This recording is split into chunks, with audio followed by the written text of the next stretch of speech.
નમસ્તે વિદ્યાર્થી મિત્રો, આજે આપણે ફંક્શન જે આપણે અગાઉના ક્લાસમાં ભણી ચૂક્યા છીએ એનું આજે રિવિઝન પુનરાવર્તન કરવાનું છે. તો દરેક વિદ્યાર્થી મિત્રો ફરી એક વખત આ ઓનલાઈન વિડીયોને ખૂબ ધ્યાનથી જોવે અને ત્યારબાદ જોયા પછી એની થોડી પ્રેક્ટિસ પણ કરી લે, કારણ કે ફંક્શન છે એ ધોરણ 9થી આપણે સામાન્ય રીતે આવે છે. 10 અને 12ના વિદ્યાર્થીઓ માટે ખાસ આ પુનરાવર્તન જે છે એને જોવાનું છે. 9 અને 11ના વિદ્યાર્થીઓ માટે પણ એટલું જ અગત્યનું છે. તો દરેક વિદ્યાર્થીઓ આ ફંક્શનને ધ્યાનથી પહેલાં આ વિડીયો જોઈ લે આપો, ત્યાર પછી એની પ્રેક્ટિસ કેમ કરવી એના માટેના હું દરેક અહીંયા સૂચનો આપીશ કે કેવી રીતે ફંક્શનને ઓળખવું. પહેલું તો આપણે જોઈએ તો વોટ ઇઝ ફંક્શન. આપણે શરૂઆતમાં જ્યારે અભ્યાસમાં વિડીયો જ્યારે પ્રસ્તુત કર્યા ત્યારે એમાં જણાવેલું કે ભાઈ ફંક્શન શું છે, વોટ ઇઝ ફંક્શન. તો ફંક્શન શો અસ આપણને શું બતાવે છે, તો શો અસ ધ સેન્ટેન્સ જે છે, show us sentence about presentation, જેને કહેવાય છે જે રજૂઆત થઈ છે વર્ડની અંદર એ શબ્દો, મતલબ show us expression of sentence, જે વાક્યનો ભાવ છે એ બતાવે છે. એટલે કે ફંક્શન એટલે કાર્ય જ્યારે આ વાક્યમાં જે થયું છે એ કેવો ભાવ ધરાવે છે, એટલે આપણે કહી શકીએ કે function shows expression of sentence. Function છે એ આપણને શું બતાવે છે, તો કે વાક્યનો ભાવ બતાવે છે. આવા વાક્યના ભાવ ઘણા બધા આવતા હોય છે, જેમ કે કોન્ટ્રાસ્ટ વિરોધ બતાવવો, રિઝલ્ટ પરિણામ બતાવવું, રીઝન કારણ બતાવવું, આ ઉપરાંત આપણે કહીએ રિક્વેસ્ટ વિનંતી કરવી, પર્પઝ હેતુ માટે કંઈ બતાવવું. તો આવા અનેક પ્રકારના કાર્યો વાક્યોમાં થતા હોય છે. વિરોધ ભાવ દર્શાવતા હોય, પરિણામ બતાવતા હોય, કારણ દર્શાવતા હોય, વિનંતી કરતા હોય. તો અહીંયા આપણે વિવિધ પ્રકારના ફંક્શનના એક વાક્યો મેં આપ્યા છે. આ બધા વાક્યોમાં જે વર્ડ્સ એટલે શબ્દોનો ઉપયોગ થાય છે એનું આપણે અહીંયા પુનરાવર્તન કરશું, એટલે દરેક વિદ્યાર્થીએ ધ્યાનથી આ શબ્દોને પણ સાંભળવાના છે. હવે અહીંયા મેં કીધું છે આઈડેન્ટિફાય ફંક્શન. વાક્યો જે સેન્ટેન્સમાં આપ્યા છે એ ફંક્શન કયા છે એ એના ઓપ્શન પણ ઉપર આપવામાં આવ્યા છે, નીચે વાક્યો આપવામાં આવ્યા છે. પણ આપણે એક સેન્ટેન્સને હું પહેલાં જોઈશ, એના બધા જે એ સેન્ટેન્સ કયા ભાવ છે એ પહેલાં બતાવીશ, અને પછી એમાં આવતા શબ્દો છે એનું હું વર્ણન કરીશ, એટલે ધ્યાનથી સાંભળજો. શરૂઆતનું પહેલું વાક્ય જુઓ, Mohan walk fast but he did not reach there in time. Mohan walk fast, past tense માં. મોહન ખૂબ ઝડપી ચાલ્યો, but he did not reach there in time. પણ ત્યાં એ સમયસર પહોંચી ન શક્યો. મતલબ ભાવ વિરોધમાં છે, કોન્ટ્રાસ્ટ છે. ઝડપી ચાલ્યો છતાં એ ત્યાં સમયસર પહોંચ્યો નહીં, એનો મતલબ થયો કોન્ટ્રાસ્ટ. બટ આપ્યું છે જો. પરંતુ તો હવે આપણને ખબર પડે કે આ ઉપર 4 ઓપ્શન છે, અહીંયા બતાવાયું છે શોઇંગ કોન્ટ્રાસ્ટ. એટલે પહેલું જે સેન્ટેન્સ છે એ આપણને શોઇંગ કોન્ટ્રાસ્ટ બતાવે છે, એટલે સ્વાભાવિક છે કે અહીંયા આપણે જવાબ લખીએ શોઇંગ કોન્ટ્રાસ્ટ, વિરોધ બતાવે છે. હવે બટ સિવાયના કયા શબ્દો આવે છે જે કોન્ટ્રાસ્ટ બતાવે, તો એના પણ તમને શબ્દો કહી દઉં. દાખલા તરીકે બટની સાથે યેટ અને સ્ટીલ શબ્દ છે જે કોન્ટ્રાસ્ટ બતાવે છે. ધો, ઓલ્ધો, ઇવન ધો, ઇવન ઇફ, આ પણ કોન્ટ્રાસ્ટ બતાવે છે. ઇન્સ્ટેડ ઓફ અને ઇન્સ્પાઇટ ઓફ, ઇન્સ્પાઇટ ઓફ અને ડિસ્પાઇટ. ઇન્સ્ટેડ ઓફ એટલે તો ને બદલે થાય, એ આમાં નથી આવતું, પણ ઇન્સ્પાઇટ ઓફ અને ડિસ્પાઇટ જેમાં એનો અર્થ થાય છે આમ છતાં. અને બીજા 2 શબ્દો પણ છે, હાઉએવર અને એઝ. એમાં એઝ શબ્દ છે એ તો રીઝનમાં પણ આવે છે, એટલે ખાસ ધ્યાન રાખવાનું, ટાઈમમાં પણ આવશે. એટલે એના માટે હું સ્પેશિયલાઇઝેશન એક ટોપિક થયો જ્યારે ફંક્શનનો, ત્યારે એ વધારે ઊંડાણપૂર્વક સમજાવીશ એઝ હોય. પણ એ સિવાયનો હાવેવર છે એ પણ કોન્ટ્રાસ્ટ બતાવે. આ ઉપરાંત મેં જે શબ્દ બધા કીધા, in spite of, despite of, yet, steel, but, ધો, ઇવન ઇફ, આ બધા શબ્દોનો ઉપયોગ આપણે કોન્ટ્રાસ્ટમાં કરતા હોઈએ છીએ. એટલે જ્યારે તમે આ શબ્દને જુઓ વાક્યની અંદર, ત્યારે મોટા ભાગે એ સેન્ટેન્સનું ફંક્શન છે શોઇંગ કોન્ટ્રાસ્ટ કે, ડિસ્ક્રાઇબિંગ કોન્ટ્રાસ્ટ કે, એક્સપ્રેશન કોન્ટ્રાસ્ટ કે, કોઈ પણ શબ્દ વાપરી શકે, તમારે જવાબ લખવાનો છે. તો પહેલું વાક્ય આપણે જોયું. હવે Nita is too big to walk even a step. Nita એટલી બધી નબળી છે, is too weak કે એક પગલું ચાલી શકે એમ નથી. To walk even a step. આપણે આમાંથી કન્વર્ટ કરતા હોઈએ છીએ શોર્ટહેન્ડમાં, ત્યારે કેનનો ઉપયોગ કે કુડનો ઉપયોગ કરીએ.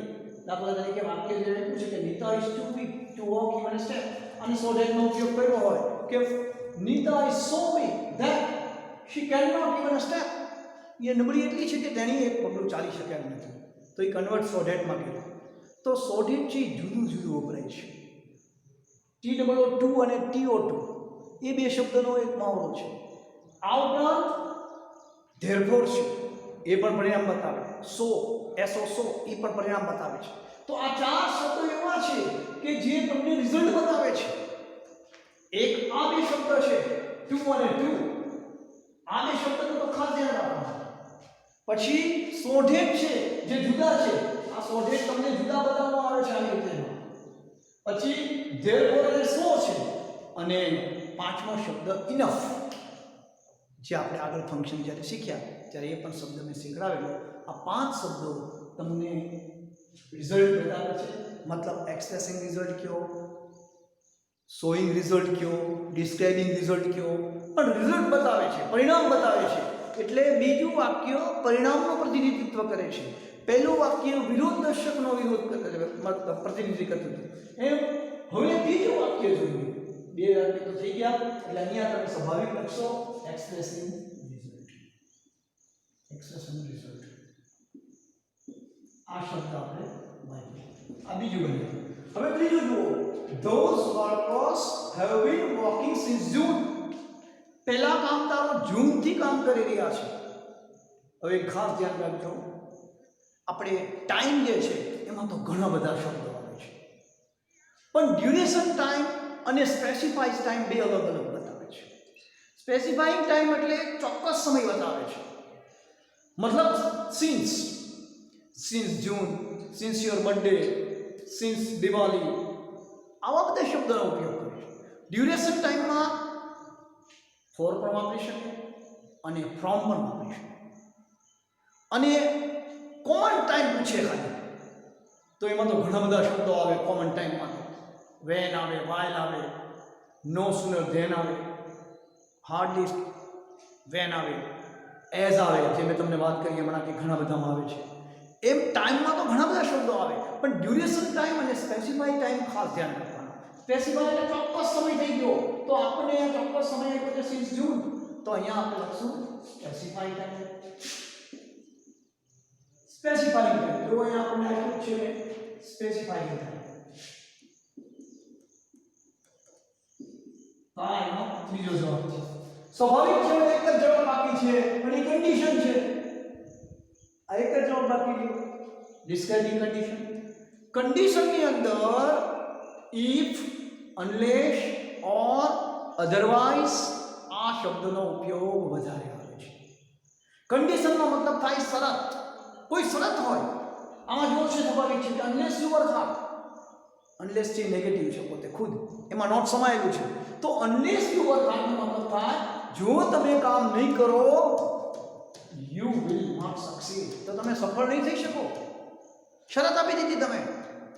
આપણે કેમ કહીએ if you do not work hard in standard 10 or 12 or any standard you will not succeed, અથવા you will not get proper mark, તમે યોગ્ય માર્ક નહીં મેળવી શકો. તો એ કન્ડિશન થઈ. કન્ડિશનમાં અનલેસ આવે, ઇફ આવે, ઓર આવે, અધરવાઇઝ આવે. આ ચાર શબ્દનું તમારે જ્યારે જોવા મળે ત્યારે તમારે એને કન્ડિશન તરીકે જ વર્ણન કરવું પડે. એટલે જે શબ્દ છેલ્લે મેં લખ્યો છે અહીંયા ઉપર ડિસ્ક્રાઇબિંગ કન્ડિશન, એનો જવાબ આવશે. તો આ રીતે આપણે ચાર જવાબનું કામ કર્યું કે ભાઈ ચાર જવાબ છે એ કેવી રીતે આવ્યા. આ ડિસ્ક્રાઇબિંગ કન્ડિશન.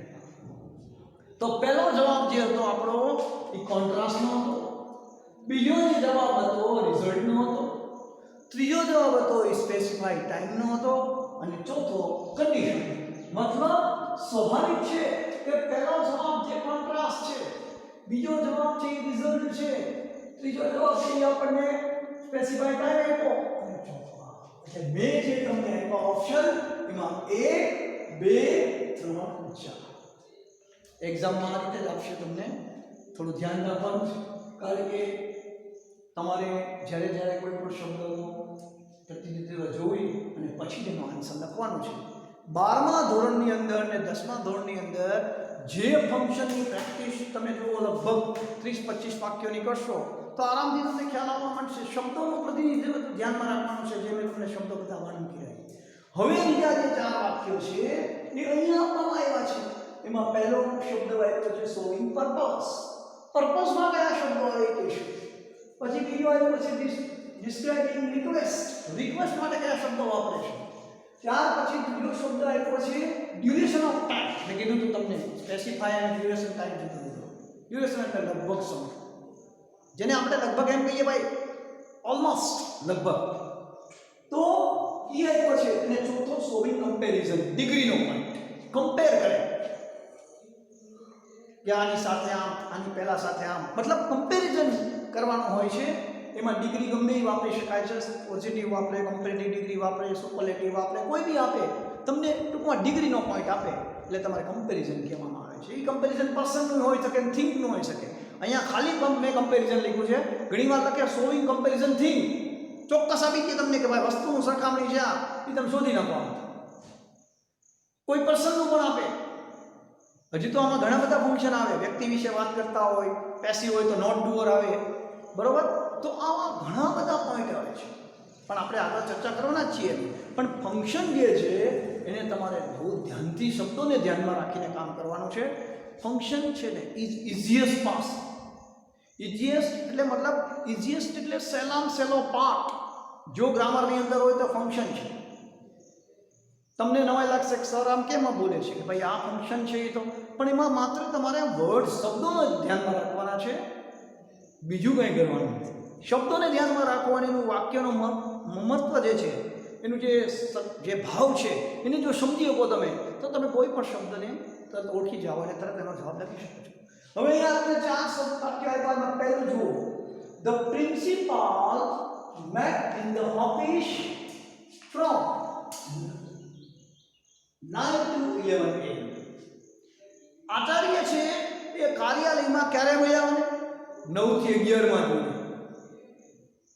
આ પાસ્ટ ટેન્સમાં કીધું છે ને, ભવિષ્યમાં કહી શકે ભાઈ મળશે, પણ ડ્યુરેશન ટાઈમમાં તો કોઈ બી આપી શકે.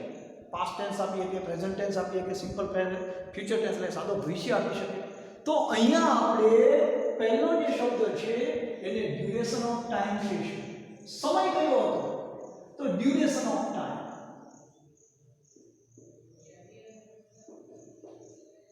આ પહેલા. ત્યાર પછી બીજું વાક્ય છે, માલા went to school with a view to meeting her principal. માલા શાળાએ ગઈ, એનો હેતુ શું હતો? Which a view two.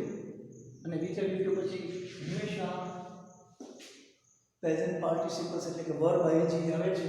તો માલા went to school with a view to meeting her principal. હવે તમને પહેલામાં આને થશે ડ્યુરેશન ઓફ ટાઈમમાં તો માત્ર મેં તમને કીધું એમ કે ટાઈમનો ગાળો બતાવે છે એટલે ડ્યુરેશન ટાઈમ કીધો. પણ બીજા સેન્ટેન્સમાં એણે પર્પઝ આપ્યું છે, હેતુ. હેતુમાં ઘણા બધા શબ્દો આવી શકે. વિચ એ વ્યૂ ટુ છે, સો ડેટ છે, ખાલી ડેટ છે, આ ઉપરાંત in order to, in order date, for a for for, with a view to ની જગ્યાએ ફોર પણ લખી શકો, કારણ કે ફોર અને વિચ એ વ્યૂ ટુ પછી પ્રેઝન્ટ પાર્ટિસિપલ્સ એટલે કે વર્બ આઈએનજી વાપરી શકો તમે. તો 6 શબ્દનો ઉપયોગ પર્પઝમાં થાય છે. પર્પઝનો મતલબ હેતુ.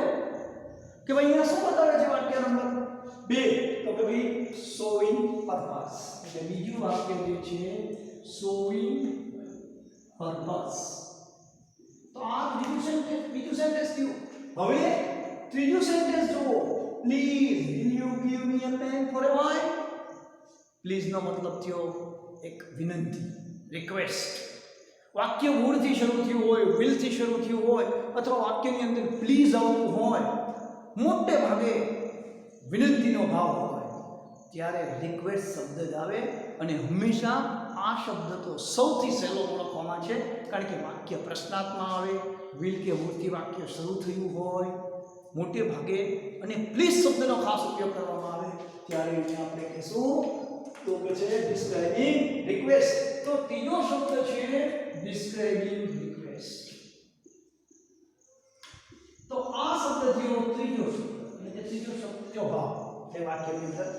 હવે છેલ્લું વાક્ય શું રહે છે તો કે ભાઈ કમ્પેરિઝન. મેં તમને કીધું એમ કમ્પેરિઝનમાં તો ઘણું બધું આવે. જેમ કે કમ્પેરિઝન થિંગ સાથે થાય, કમ્પેરિઝન પર્સન સાથે થાય, કમ્પેરિઝન એનિમલ સાથે થાય, કમ્પેરિઝન ક્વોલિટી સાથે થાય. કારણ કે એક કેરેક્ટરિસ્ટિક તમારા લક્ષણો શું છે એના ઉપર પણ થઈ શકે છે. તો એના આધારે પણ તમે કહી શકો છો. એટલે દરેક વસ્તુ સાથે કમ્પેર કરવામાં આવે છે. તો કમ્પેરિઝન એને જ કહેવાય છે. અહીંયા બહુ સિમ્પલ અને સાદું વાક્ય આપવામાં આવ્યું છે. વ્યક્તિ વચ્ચે એક મતલબ સરખામણી છે, કમ્પેરિઝન છે.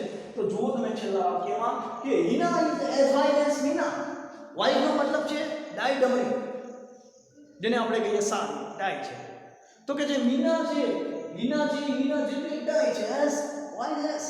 કમ્પેર કર્યો પર કે બંને સરખા છે. તો અહીંયા એ બતાવે છે કે શોઈંગ કમ્પેરિઝન કયો, ડિસ્ક્રાઇબિંગ કમ્પેરિઝન કયો. આ તો પોઝિટિવમાં આપી છે. ડિગ્રી કોઈ પણમાં આપી શકે એ લોકો. તમને ડિગ્રીના તમામ ટોપિક આવડવા જરૂરી છે. જેટલી ડિગ્રી આપણે પોઝિટિવ, કમ્પેરેટિવ અને સુપરલેટિવ, એમાંય પાછા મેં તમને કીધું એમ કે ડિગ્રીની અંદર 2 પોઈન્ટ આપણે શીખવાના હોય છે, કમ્પેરિઝન ઓફ એડજેક્ટિવ અને કમ્પેરિઝન ઓફ એડવર્બ. એ બંને શીખવા પડે છે અને એના આધારે આપણે આ વાક્યને ઓળખતા હોઈએ છીએ. તો આ વાક્ય થયું કમ્પેરિઝનનું. તો કમ્પેરિઝનની અંદર જો લખ્યું છે શોઈંગ કમ્પેરિઝન, તો આ રીતે તમે શબ્દના આધારે કોઈ પણ કમ્પેરિઝન જો બરાબર ધ્યાનથી, તો શોઈંગ કમ્પેરિઝન 4 વાક્યો જે છે એને મેં તમને વર્ણન કર્યું. અહીંયા કેવા બન્યા છે, અહીંયા 4 કેવું શું બતાવે છે. એ દરેક શબ્દનું પ્રતિનિધિત્વ યાદ રાખો. દરેક શબ્દોની સાથે વાક્યોને પૂરા મહત્વથી સમજો અને પછી લખો.